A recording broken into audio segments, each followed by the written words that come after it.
జీవితంలో కొన్ని మధురమైన క్షణాలు మనం ఊహించని సమయంలో ఊహించని వ్యక్తులతో ఎదురవుతాయి. అది ఒక నిశ్శబ్ద రాత్రి.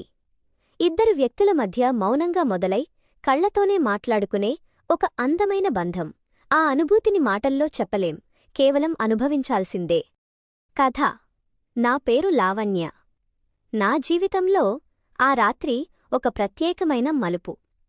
మావయ్య వాళ్ళ ఇంట్లో అంతా సర్దుకున్నాక ఆ రాత్రి అత్తవాళ్ళింట్లో నాకు అబ్బాయి కిరణ్తో కలిసి ఉండాల్సిన పరిస్థితి వచ్చింది.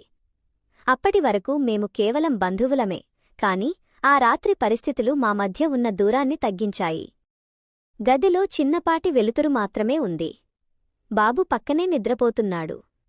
కిరణ్ పక్క మంచం మీద పడుకున్నా నా మనసు మాత్రం తనమీదనే ఉంది.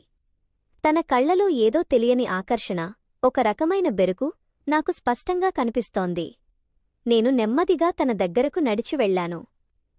కిరణ్ నన్ను చూసి కొంచెం కంగారు పడ్డాడు, కాని నేను తన పక్కన కూర్చున్నప్పుడు తనలో కలిగిన ఆ స్పందన నాకు అర్థమైంది. ఏంటి లావణ్య, ఈ సమయంలో నిద్రపోకుండా ఇలా వచ్చావు అని కిరణ్ అడిగితే నా మనసులోని మాటను చెప్పలేక కేవలం తన కళ్లలోకి చూస్తూ ఉండిపోయాను. తన శ్వాస వేగం పెరగడం నేను గమనించాను. నా చేతిని తన చేతిమీద వేసినప్పుడు అతను ఒక్కసారిగా ఉలిక్కిపడ్డాడు. కాని మరుక్షణమే నా చేతిని గట్టిగా పట్టుకున్నాడు. ఆ స్పర్శలో ఒక వెచ్చదనం ఉంది. నేను నెమ్మదిగా తన భుజంపై తల వాల్చాను. ఆ నిశ్శబ్ద రాత్రిలో మా ఇద్దరి గుండె చప్పుడు మాత్రమే వినిపిస్తోంది. కిరణ్ నా ముఖాన్ని తన చేతులతో ప్రేమగా పైకి లేపి నా కళ్లలోకి దీక్షగా చూశాడు. ఆ చూపులో ఒక తెలియని ప్రేమ, ఒక చిన్నపాటి కోరిక స్పష్టంగా ఉన్నాయి. మేము ఒకరికొకరం ఎంత దగ్గరయ్యామో తెలియదు. ఆ క్షణం ప్రపంచమంతా మాకు మర్చిపోయినట్లు అనిపించింది.